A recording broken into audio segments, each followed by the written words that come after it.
वंदे देव उमां पतेशुरगुरं वंदे जगत्कारणं वंदे पन्नकभूषणं मृगद्रहं वंदे पशूनां पते वंदे शूरशशाङ्कवन्दिनयनं वंदे मुकुन्दं प्रियां वंदे भक्तजनार्तश्रियं वंदे शिवं शंकरः। बोलो शंकर भगवान की जय।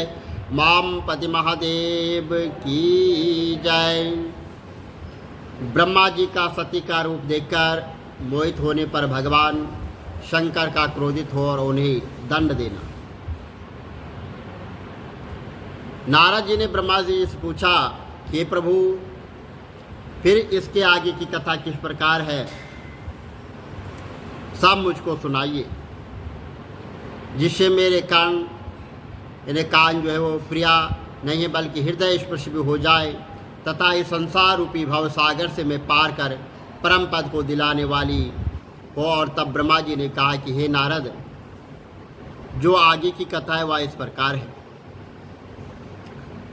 जब शंकर जी भगवान ने ब्रह्मा जी का वध नहीं किया तो सभी देवता प्रसन्न हो गए और भगवान शंकर की जय जयकार करते हुए भगवान शंकर की स्तुति करने लग गए। तब भगवान शंकर ने प्रसन्न होकर मुझसे कहा कि हे ब्रह्मा, आप निर्भय होकर मेरी आज्ञा से अपना मस्तक स्पर्श करो। और मैंने अपना मस्तक छूकर उनको प्रणाम किया और भगवान शंकर मेरे मस्तक पर जा बैठे। इंद्रादि देवताओं को देखकर मैं लज्जित हो गया। फिर तो मैंने भगवान शंकर की स्तुति की और इस पाप का प्रायश्चित पूछा। तो भगवान शंकर बोले कि समय मैंने तुम्हारा ये रूप दिया है और उसी रूप में तुम जो है तपस्या करो। रुद्र सिर से जो तुम्हारी इस पृथ्वी पर ख्याति होगी और तुमसे तेजस्वी ब्राह्मणों के जो कार्य सिद्ध होंगे, तुमने अपना वीरपद कर मनुष्य जैसा कार्य किया है, अतः तुम मनुष्य बनकर पृथ्वी पर विचरण करोगे। जो लोग तुमको इस रूप में देखे कहीं कहेंगे कि शिव ब्रह्मा के ऊपर बैठे हैं और इससे लोग पर स्त्री गमन भी न करेंगे। और जो 4 बूंदें तुम्हारे वीर इस पृथ्वी पर गिर पड़ी है, उन 4 बूंदों से जो 4 मेघ पैदा होंगे, जो कि आकाश में प्रलयकारी होंगे, जिनके नाम जो है समर्थ, अवर्त और पुष्कर तथा द्रोण होंगे। और ऋषियों को देखती हुए वेग बनकर जो आकाश में विचरण कर लगेंगे। तब भगवान शंकर तथा सती शांत हुए और भगवान शंकर की आज्ञा से वहाँ पर विवाह का जो कार्य था वह पूर्ण कराया गया। और देवताओं तथा ऋषि मुनियों ने शंकर भगवान तथा माता सती पर फूलों की वर्षा की। उस उत्सव में प्रसन्न होकर मुझसे शंकर जी ने कहा कि हे तात, तुमने इस समय विवाह संस्कार अति उत्तम कराया है, सो इससे मैं बहुत प्रसन्न हूँ तथा वर देना चाहते हैं तो आप इसी यज्ञ वेदी पर इसी रूप में सती सहित निवास कीजिए। मैं भी इस वेदी के पास ही लोकार्थ तप करूँगा। ऐसे वचन सुनकर जो है भगवान शंकर ने कहा कि हे ब्रह्मा जी, तुमने लोक कल्याण हेतु मुझसे यहाँ वर मांगा है, इससे मैं बहुत प्रसन्न हूँ। मैं सती सहित यहीं पर जो है सर्वदा निवास करूँगा। यह कहकर फिर भगवान सदाशिव ने दक्ष से भी सती सहित विदा मांगी तथा हर्ष की और दक्ष प्रसन्नचित हो शिव को विदा की तथा अनुमति दे दी। सदाशिव विदा होकर कैलाश धाम पर पहुंच गए और वहां पर पहुंचकर उन्होंने सभी देवताओं ऋषि आदि को विदा किया। सब विदा होकर अपने धाम को चले गए और भगवान शंकर प्रसन्नचित होकर हिमालय पर विवाह और विहार करने लगे। शंभु के सती के साथ होने वाले विवाह को मैंने तुमको सुनाया है।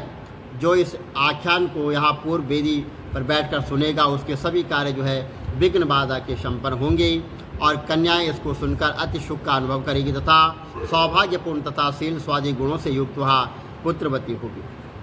नारद जी बोले कि हे पितामह,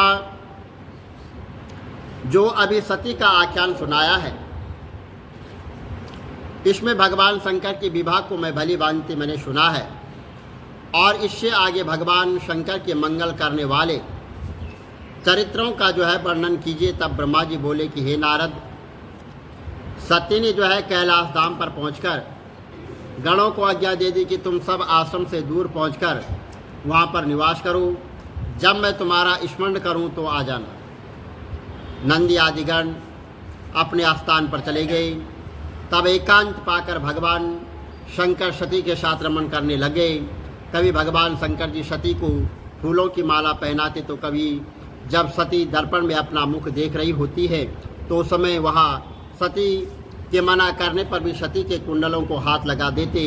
इस प्रकार भगवान शंकर जी सती से दूर न जाते हुए इधर उधर से ही चुपके आकर सती से वहाँ क्रीड़ा करते और पित्त सहित का आलिंगन उनका हार उठा लेते। तो ऐसा करके जो है वहाँ बड़े बड़े कुचों और पकड़ लेते। कभी रमण कुंजों में जाकर भगवान सती के साथ जो है विहार करने लग जाते। तो ब्रह्मा जी बोले कि हे नारद जी, एक दिन वर्षा ऋतु में जब वर्षा हो रही थी तो भगवान शंकर तथा सती एक पर्वत पर के शिखर पर वहाँ पर बैठे हुए थे और वह आनंद को प्राप्त हो विहार कर रहे थे। उसी समय सती ने भगवान शंकर जी से कहा कि हे प्राण वल्लभ, इस वर्षा ऋतु के आरंभ होने के कारण किसी सुरक्षित स्थान पर चलिए, जिससे यहाँ वर्षा काल का समय आनंद में व्यतीत हो जाए। इस बात को सुनकर जगहर्ता भगवान शंकर बोले कि हे प्रिया, तुम्हारा यह कथन है कि वर्षा काल आरंभ हो गया है, अगर तुम कैलाश पर विश्राम करना चाहो तो वहाँ चलो, अथवा हिमालय पर इस समय सर्वश्रेष्ठ शिखर है और वहाँ पर मेघ हिमालय के कदमों अथवा नितंबों तक ही विचरण करते हैं। अतः श्रेष्ठ शिखर पर हम अपना आश्रम बनाकर अपना समय व्यतीत कर सकते हैं। हिमालय की श्रेष्ठता इस संसार में अद्वितीय है और कैलाश धाम इससे मेघ और उच्छल प्रकृति में निरंतर है। इस पर सती ने कहा कि वही ठीक है और सती की बात को सुनकर जो है भगवान शंकर सहमति को जानकर भगवान शंकर कैलाश धाम में हिमालय पर्वत के सर्वोच्च शिखर पर रहकर सती के साथ विहार करने लग गए। भगवान शंकर जी सती के साथ अनेकों प्रकार की क्रीड़ा करते तथा कभी सामने बिठाकर सती का और कैलाश के 10,000 जब वर्ष वहाँ पर व्यतीत हो गए तो भगवान शंकर ने कैलाश पर 10,000 वर्ष व्यतीत किए और इतने समय एक दूसरे के प्रेम भाव को जानकर आपस में अनुराग उत्पन्न किया। इस प्रकार भगवान शंकर जप तप यज्ञ त्याग कर सती के प्रेम में अनुरुक्त हो गए। तो ब्रह्मा जी ने नारद जी से कहा कि एक दिन सती ने भगवान शंकर से इस प्रकार कहा कि हे प्राण वल्लभ, मैं आपकी निर्विकार प्रिया हूँ और आपको मैंने कठिन उग्र तप करके प्राप्त किया है तथा आपके साथ क्रीड़ा विहार करके मैं अत्यंत प्रसन्नचित हूँ। अतः अब मेरा मन इन सब को छोड़कर तत्वों की ओर उन्मुख हो चलता है। हे त्रिलोचन, यह संसारिक जीव इस संसार रूपी भवसागर को पार कर आपके परम पद को किस प्रकार प्राप्त करता है? आपके इस परम पद को पाने के लिए क्या करना चाहिए, वह सब मुझे सुनाइए, जिससे मेरे हृदय को प्रसन्नता हो। सती की बात सुनकर भगवान शंकर जी हृदय में अत्यंत प्रसन्न हुए और सती के इस प्रकार कहने लगे कि हे प्रिय, तुमने संसार के जीवों के मोक्ष के लिए जो प्रसंग किया है वह अति उत्तम है। हे माहेश्वरी चिंतन, हे परम तत्व और दूसरा तत्व ब्रह्मा स्मरण, इन तत्वों के अलावा इस संसारिक जीव के उद्धार के लिए वही है जो इन दोनों तत्वों को बिरला ही जान पाते हैं। ऐसा कोई भी त्रिलोकी में नहीं है। यदि है तो मैं उसका दास हूँ, परंतु मैं तुमको बतलाता हूँ कि ब्रह्म तत्व से परे भक्ति ही विज्ञान की जन्मदाता अथवा माता है। भक्ति का विरोध करने वाला कभी भी विज्ञान की श्रेष्ठता को नहीं पा सकता है। मैं उसी भक्ति के वश में हूँ और भक्ति भी दो प्रकार की होती है, सगुण भक्ति तथा निर्गुण भक्ति। इसमें दोनों ही भक्ति श्रेष्ठ है। इन दोनों भक्ति के भेद हैं और दोनों के 6 भक्ति इसमें व्यक्त होते हैं। इसलिए मैं अपने ही तीसरे नेत्र से काम को मैंने भस्म कर दिया था तथा भक्ति के लिए मैंने रावण का त्याग कर दिया था और रावण का कुछ भी पक्षपात नहीं किया। इस भक्ति के कारण ही मैंने नंदीश्वर से व्यास कांति से बाहर दंड दिलवाया दिया और अधिक में तुमको क्या उपमा दूं, मैं पूर्णता भक्ति करने वाले भक्त के वश में हूँ। एक बार तो होनी को भी वश में होने के कारण मैं उसको टाल देता हूँ, पर जो है भक्ति की ऐसी अपार महिमा को सुनकर दक्ष पुत्री सती अत्यंत प्रसन्न हुई तथा भगवान शंकर को भक्तिपूर्वक सती ने प्रणाम किया। और इसके बाद सती ने भगवान शंकर से पृथ्वी लोक में जीवों के उद्धार की बात पूछी और जप तप यज्ञ शास्त्र इत्यादि महिमा का ज्ञान श्रवण ज्योतिष शास्त्र सामुद्रिक शास्त्र वेदांत वेद भी ग्रहण करवाए। इस प्रकार सती ने अनेक प्रकार से वहाँ पर प्रसन्न हुए और विहार करने के लिए तथा भगवान शंकर माता पार्वती विचरण करते रहे। तो नारद जी ने ब्रह्मा जी से पूछा कि पितामह आगे का विशाल वर्णन मुझको सुनाइए। तो ब्रह्मा जी कहने लगे कि इस प्रकार सती भगवान शंकर के साथ विहार करते हुए बहुत काल जब व्यतीत हो गए तो साहसी सती ने अपने मन में वियोग होने की अनुभूति का अनुभव करने लग गए। परंतु भगवान शंकर तो शब्द रूप से भिन्न है, वह भला वियोग सती को कैसे हो गया। परंतु सती अनुभव कर ऐसा समझने लगी कि भगवान शंकर ने मुझको त्याग दिया। उन्होंने अपने पिता के यहाँ भगवान शंकर जी का अपमान होते देखा, अपना शरीर त्याग दिया। वही सती ने हिमालय के घर में पार्वती के नाम से जन्म लिया तथा कठिन तप कर भगवान शंकर को पुनः प्राप्त किया। ब्रह्मा जी ने सती की इस प्रकार की कथा कही तो नारद जी और भी दृढ़तापूर्वक सती महिमा का वर्णन सुनने के लिए वहाँ पर उत्कट हो गए। तो ब्रह्मा जी बोले कि नारद, यह सब कुछ भगवान सदाशिव की माया के वशीभूत है, जिनका ध्यान में भगवान विष्णु तथा अन्य देवतागण करते रहते हैं। सुनो, मैं दक्ष के शिव विरोध की कथा का विस्तार पूर्वक वहाँ कहता हूँ। एक बार जो है प्रयागराज प्रजापति के स्वामी दक्ष ने एक महान यज्ञ किया जिसमें कि मैं सपरिवार सम्मिलित था और अपने अपने परिवार सहित अन्य देवतागण भी वहाँ पर उपस्थित थे। सबने जो है भक्तिपूर्वक उनको प्रणाम किया तथा उनकी स्तुति की और संयोगवश दक्ष प्रजापति भी वहाँ पर आए। उन्होंने आकर मुझे प्रणाम किया तथा मेरे संकेत पर हुए अपने आसन पर बैठ गए। सब देवताओं ने भी उनका यथावत पूजन किया, लेकिन लीलाधारी महेश्वर अपने आसन पर बैठे ही रहे। इससे प्रजापति दक्ष को बड़ा क्रोध उत्पन्न हुआ और उन्होंने गरज कर कहा कि हे ब्राह्मणों और देवताओं, ब्रह्मा जी मेरे पिता हैं, उन्होंने मेरा सम्मान नहीं किया, ठीक है, लेकिन यह सिर्फ मूर्ख तथा अहंकारी है, तभी तो इसने उठकर जो है मेरी स्तुति नहीं की। इसके बाद वेद मार्ग का त्याग कर दिया गया है और मुझ प्रजापति का अपमान किया गया है। इसलिए मैं इसे बुद्धिहीन, प्रेतों का स्वामी, माता पिता विहीन, पाप पुंज घमंडी तथा अन्य अशुभ कर्म करने वाला मानता हूँ। वेद शास्त्रों में बुद्धिमान तथा शक्तिशालियों का विधान है कि ऐसे मूर्ख तथा अज्ञानी अहंकारी नीच जीवों का इनको दंड देवे। अतः मैं इसे शाप देता हूँ और इसे इस यज्ञ समाज से जो है बहिष्कृत करता हूँ। आज से यहाँ देवताओं के साथ यज्ञ में भाग न ले सकेगा। तो महाराज जी कहने लगे कि ब्रह्मा जी नारद जी से जब इस प्रकार वहाँ शाप को सुनकर भगवान सदाशिव वहाँ पर शांति बैठे रहे, लेकिन उनके गण शांत न रह सके।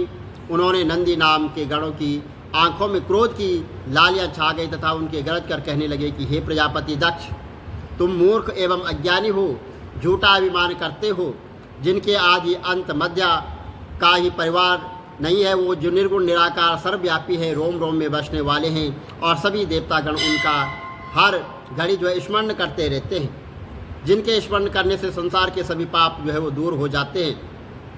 उनका ही तो भरे समाज में अपमान कर रहा है। तुझको दंड भुगतना पड़ेगा क्योंकि तूने भगवान शंकर की निंदा की है। शिव के निंदक को कहीं पर भी सहारा नहीं मिल सकता है और शिवद्रोही इस जन्म में तो क्या अनेकों जन्मों तक पाप का भागी बनता है। अतः तो शिवद्रोही है, इसलिए मैं तुझको शाप देता हूँ कि आज से तेरे इस शरीर पर जो मुख है वह नहीं रहेगा। इस नंदीगण का ऐसा शाप सुनकर सारी सभा में देवतागण जो है तो आश्चर्य में पड़ गए और प्रजापति दक्ष भी यह शाप सुनकर चिंतातुर हो गया और भयभीत होकर नंदी से कहने लगे कि हे नंदीगण, तुम यह बात तो वेदों के विपरीत कह रहे हो, अतः मैं भी तुमको शाप देता हूँ कि तुम जो है बुद्धि रहित हो, बोझा ढोने का काम करोगे।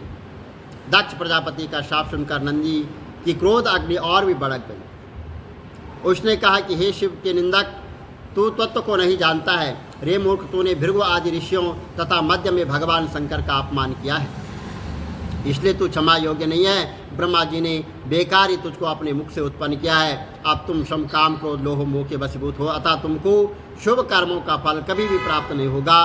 तुम लोग भी भगवान शंकर की परम पद को नहीं पा सकोगे। जो ब्राह्मण शिवद्रोही होंगे वे शूद्रों के घर में यज्ञ करवाएंगे तथा घर घर भीख मांगेंगे। नंदी के शाप को सुनकर सभा में वहाँ पर कोलाहल मच गया और भगवान शंकर ने नंदी को समझाते हुए कहा कि नंदी, तुम्हें क्रोध नहीं करना चाहिए। मैं बड़े तथा ब्राह्मणों को कभी शाप नहीं देता हूँ। इस बात को भली भांति समझ लो कि दक्ष का शाप मुझको बिल्कुल नहीं लगेगा। यह तो कोई नहीं जान सका। संसार सृष्टिकर्ता, तीनों लोकों का बनाने वाला मैं हूँ। जहाँ तक तुम देखते हो यह सब मेरी माया का फैलाव है। भगवान सदाशिव की बात को सुनकर नंदीगण शांत हो गए और फिर अपने गणों सहित भगवान अपने धाम को चले गए और दक्ष उस दिन से शिव निंदक बन गया। बोलो शंकर भगवान की जय, उमापति महादेव की जय। जय गणेश गिरिजा सुवन मंगल मूल सुजान, कहते अयोध्या दास तुम देव अभय वरदान। जय गिरिजापति दीन दयाला, सदा करत संतन प्रतिभा। बाल चंद्रमा शोहत नीके, कानन कुंडल नाग बनी के। अंग गौर शिर गंग बहाय, मुंड माल तन चार लगा। वास्त्र काल बागंबर सोए, छवि को देख नाग मुनि मोय। मैन मातु की ओय दुलारी, बाम अंग सोहत चवना। कर त्रिशूल सोहत चविवारी, करत शता शत्रुंचय का। नंदी गणेश सोए तह कैसे, सागर मध्य कमल है जय। कार्तिक श्याम और गणराहु, या छवि को कई जात न का। देवन जबई जाय पुकारा, तबई दुख प्रभु आपनी आय। क्या उपद्रव तारक भारी, देवन सब मिले तुम्हें जुहार। तुरत गडानन आप पटायो, लब निमेष महामारी गिराय। आप जलंधर असुर सहारा, सुयस तुम्हार विदित संसार। त्रिपुरासुर सन युद्ध मचाई, सबई कृपा कर लीन मचाय। किया तपय भागीरथ वारी, पूरब प्रतिज्ञाता सुपुरा। दीनन मासुम समको नाई, सेवक स्तुति करत सदा। वेद नाम महिमा तब गाये, अकत अनादि भेद नहीं पाए। प्रगट उचित मंथन में द्वार, जरे सुरासुर भय बिहाला। कीन दया तह करे सहाय, नीलकंठ तब नाम कहाय। पूजन रामचंद्र जब कीना, जीत के लंका विभीषण दीन। सहस कमल में हो रहे धारी, कीन परीक्षा तवै पुराण। एक कमल प्रभु राख्यो जोई, कमल नयन पूजन चाल। कठिन भक्ति देखी प्रभु शंकर भय, प्रसन्न दिए इच्छित वर। जय जय जय अनंत अविनाश, करत कृपा सबके घटवा। दुष्ट सकल नित्य मोहि सतावे, भ्रमत रहे मोहि चैन नावे। त्राय त्राय मैं नाथ पुकारो, यही अवसर मोहि आन उबारो। तृण को मारो संकट से मोहि आन उबार। मात पिता भ्राता सब कोई, संकट में पूछत नहीं कोई। स्वामी एक है आश तुम्हारी, आय हरो सब संकट भाई। धन निर्धन को देत सहाय, जो कोई जाते वो पल भाई। अष्टदि जय विधि करो तुम्हारी, क्षमो नाति अब चूक हमार। शंकर हो संकट के नाशन, मंगल कारण विघ्न विनाश। योगी यत मुनि ध्यान लगावे, नारद शारद शीश नवा। नमो नमो जय नमः शिवाय, सुर ब्रह्मादिक पार न पाय। जो या पाठ करे मन लाए, तो पर होते शंभु सहाय। ऋषियन जो कोई हो अधिकारी, पाठ करे सो पावन हाय। पुत्रहीन कर इच्छा कोई, निश्चय शिव प्रसाद ते हो। पंडित त्रयोदशी को लावे, ज्ञान पूर्वक होम करा। त्रयोदशी व्रत करे हमेशा, तन नहीं ताके रहे कले। धूप दीप नैवेद्य चढ़ावे, शंकर सन्मुख पाठ सुना। जन्म जन्म के पाप नशावे, अंतवास शिवपुर में पार। कहे अयोध्यास तुम्हारी, जान सकल दुख हरो हमार। नित्य नेम कर प्रातः ही, पाठ करो 40। तुम मेरी मनोकामना, पूर्ण करो जगदीश। मंत्र चढ़े मंत्र ऋतु, संबद 64 जान। अस्तुति 40 शिवय, पूर्ण कीन कल्याण। सियावर राम जय जय राम, मेरे प्रभु राम जय जय राम। बोलो शंकर भगवान की जय।